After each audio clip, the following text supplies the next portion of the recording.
창세기 44장 1절에서 13절까지 말씀을 교독합니다. 요셉이 그의 집 청지기에게 명하여 이르되 양식을 각자의 자루에 운반할 수 있을 만큼 채우고 각자의 돈을 그 자루에 넣고 또 내 잔 곧 은잔을 그 청년의 자루 아귀에 넣고 그 양식값 돈도 함께 넣으라 하매 그가 요셉의 명령대로 하고 아침이 밝을 때에 사람들과 그들의 나귀들을 보내니라.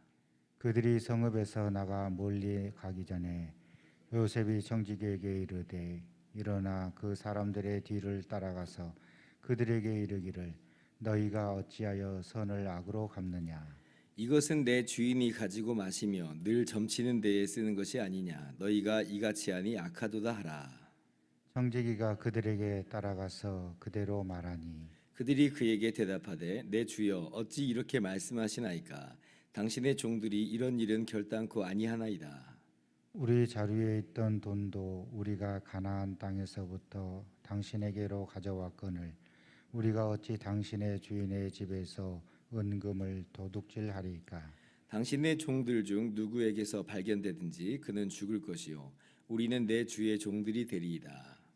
그가 이르되 그러면 너희의 말과 같이 하리라. 그들이 무엇에서 다 발견되면 그는 내게 종이 될 것이요 너희는 죄가 없으리라. 그들이 각각 급히 자루를 땅에 내려놓고 자루를 각기 푸니 그가 나이 많은 자에게서부터 시작하여 나이 적은 자에게까지 조사하매 그 잔이 베냐민의 자루에서 발견된지라. 그들이 옷을 찢고 각기 짐을 나귀에 싣고 성으로 돌아가니라. 아멘. 할렐루야. 하나님의 크신 은혜와 평강이 오늘도 변함없이 여러분 가운데 가득 넘치기를 주님의 이름으로 축원합니다. 오늘 본문 말씀은 어저께 제가 주일 설교 중에 잠깐 다루었던 말씀입니다. 다시 한번 기억을 떠올리면서 오늘 말씀을 살펴보도록 합시다. 요셉이 형들을 시험하고자 한 가지 장치를 고안했다 했어요. 그게 뭐냐면 요셉이 사용하는 귀한 은잔을 베냐민의 자루에 몰래 넣는 것입니다. 그리고는 뒤를 쫓아가서 그 사람을 도둑으로 몰겠다는 거예요. 우리가 요셉 스토리의 전체 큰 틀을 보지 않고 이것만 딱 보면 언뜻 굉장히 비열한 모습 같죠. 마치 무슨 사람 잡으려고 함정 판 것 같고, 그리고 그 앞에 뭐 덫과 올무를 놓아서 그 사람을 잡으려고 하는 그런 모양새잖아요. 무슨 정치판에서나 볼 수 있는 어떤 그런 수작과도 같이 보이는 것이 사실입니다. 그런데 이러한 모습이 전체 스토리 안에서 또 궁극적으로 요셉의 선한 의도 속에서 진행되고 있다는 걸 우리가 알아야 됩니다. 형들을 지금 곤란하게 만드는 게 요셉의 목적이 아니라고 하는 거예요. 만약에 형들을 곤란하게 만드는 게 요셉의 목적이었다면 이렇게까지 복잡한 장치를 요셉이 고안할 필요가 전혀 없죠. 그냥 애초에 형들이 처음 도착했을 때부터 정체를 딱 드러내고 내 죄를 네가 알렸다 하면 되는 거예요. 그래서 그들이 요셉을 유괴해서 애국에 팔았던 걸 드러내버리면 그냥 그거는 사회 정의 하에서도 유괴범으로서 유죄 판결을 받게 되어 있습니다. 사형을 당하든지 아니면 종신토록 감옥에 갇히든지 그럴 수 있다는 거예요. 그러니까 곤란하게 만들 요량이면 이럴 필요가 오히려 없다는 거예요. 그래서 오늘 이 요셉의 모습이 바람직한 모습이다. 그렇게까지 정당화할 필요도 없지만 그러나 또 불필요하게 또 이 요셉의 모습을 또 그릇된 모습이다. 그렇게 비난하고 정죄할 일은 전혀 아니라 하는 겁니다. 요점만 분명히 우리가 하는 게 중요해요. 요점은 뭐냐? 요셉은요 형들을 시험하기를 원했다는 것이고 그리고 그 시험을 통해서 형들과 진정한 평화를 이루고 싶은 거예요. 형들과 진정한 화목을 이루고 싶은 거예요. 평안을 샬롬을 이루고 싶은 겁니다. 형제간의 샬롬이 회복되고 형들의 마음 가운데 진정한 샬롬이 회복되는 건 이게 요셉의 목적이었던 거예요. 자, 그래서 이제 요셉이 뒤를 쫓아가죠. 청지기를 보내서 뒤를 쫓아가게 합니다. 그리고 짐을 조사를 했는데 이제 베냐민에게서 그 은잔이 나왔어요. 그러면 이제 이 형들은 어떤 태도를 취할 수 있는가? 두 가지 중에 하나죠. 요셉은 뭐 어쩔 수 없이 포기하고 자기들만 돌아가든지 아니면 요셉과 함께 다 애굽으로 돌아가든지 하는 그런 두 가지 선택지가 있을 겁니다. 만약에 형들이 그냥 가나안 땅으로 돌아갔다면, 이 베냐민을 포기하고 돌아갔다면 어떻게 됐을까? 뭐 어떤 분이 한번 상상을 한번 해보더라고요. 시나리오를 한번 써보는 거죠. 만약 그러면 어떻게 됐을까? 이렇게 우리가 상상해 볼 수도 있을 것 같아요. 베냐민이 애굽으로 딱 잡혀갔어요. 근데 그때 뭐 요셉이 베냐민 뭐 어떻게 하겠어요?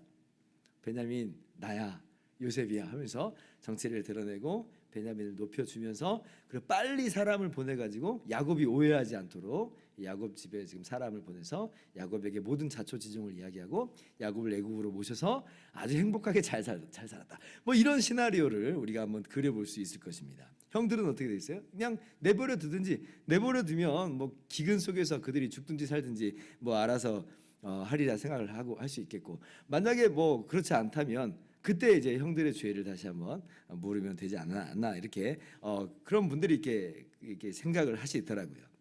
자, 그런데 오늘 말씀 보니까 형들은 이제 그런 반응을 보이지 않았죠. 오히려 하나같이 자신들의 옷을 다 찢어요. 그리고 하나가 돼서 애굽으로 돌아가는 겁니다. 그러니까 이걸 보면 형들의 모습이 굉장히 달라져 있음을 우리가 볼 수가 있습니다.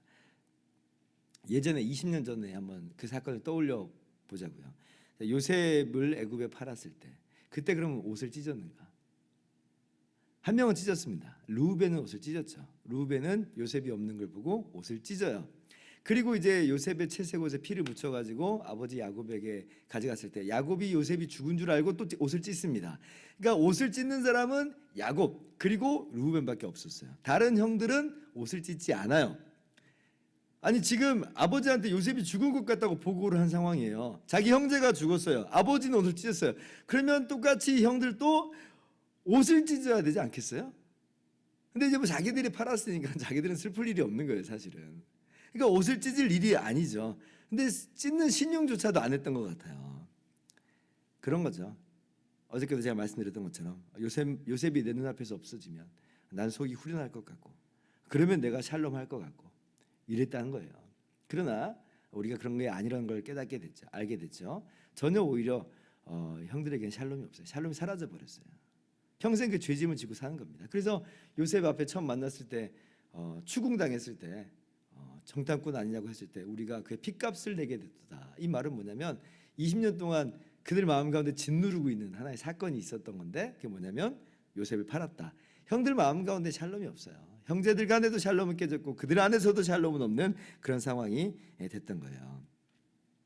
자, 그런데 이때 베냐민이 오늘 도둑으로 몰려서 애굽으로 압송을 되는데, 이거 마치 요셉을 애굽에 팔아넘기는 바로 그 모양, 딱 그 모양이잖아요. 근데 이제 형들은 달라졌어요. 다 옷을 찢어요. 다 극도의 슬픔을 표시를 합니다.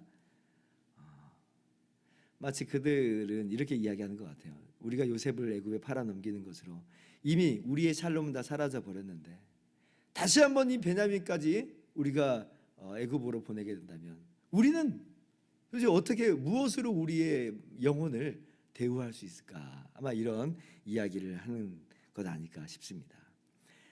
그러니까 요셉의 사건하고는 다른 각도로 형들이 접근을 하고 있어요.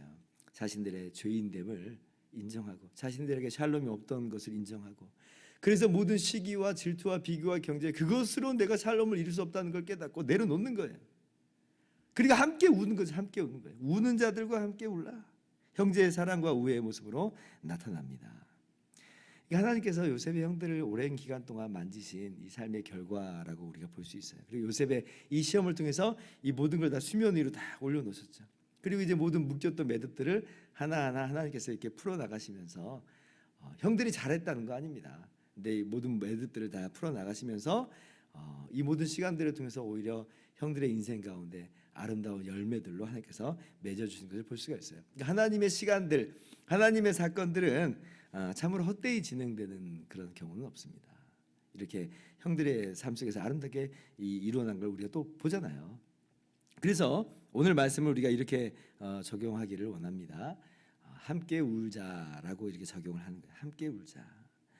서로의 마음을 살피고 공감하면서 서로의 아픔을 보듬어주면서 함께 우는 거예요. 마치 요셉의 형들이 베냐민은 베냐민이고 우리는 우리지, 그게 아니라 베냐민에게서 은잔이 발견된 순간 자신들도 다 옷을 찢은 것처럼 마치 이것이 우리의 일과도 같은 그런 모습이다라고 하면서 함께 슬퍼하는 거예요. 함께 공감하는 거예요. 그 아픔을 보듬어 주는 거예요. 나랑 상관없어. 아니요, 나랑 상관없어 해가지고 샬롬이 오는 게 아니라니까요. 함께 보듬어 줄 때 그게 진짜 그 공동체가 샬롬인 거예요. 그게 샬롬이죠. 로마서 12장 15절 이렇게 말씀합니다. 즐거워하는 자들과 함께 즐거워하고 우는 자들과 함께 울라. 우리들에게 우리의 삶이 어떠해야 되는지를 교훈해 주시는 거예요. 즐거워하는 자들과 함께 즐거워하고, 어떻게 즐거워할 수 있냐면요, 비교하고 경쟁 의식 속에서는 즐거워할 수가 없습니다. 시기와 질투 속에서는 즐거워할 수가 없어요. 그거 내려놓는 거예요. 그거 내려놓는 거예요. 우는 자들과 함께 울라. 어떻게 함께 울 수 있어요? 한 몸 의식으로만 가능해요. 공감이라고 하는 것은 당신과 내가 하나라고 하는 그러한 표현이에요. 우리라고 하는 공동체 의식 안에서 그때서 우리가 함께 울 수가 있는 겁니다. 즐거워하는 자들과 함께 즐거워하고 우는 자들과 함께 우는, 정말 진정한 샬롬 공동체, 이것이 우리 안에서부터 이루어지고 또 우리 공동체 안에서도 이루어지는 그런 멋진 교회가 되는 우리가 되기를 다짐하면서 오늘의 삶을 그렇게 빚어나가도록 합시다. 기도하겠습니다.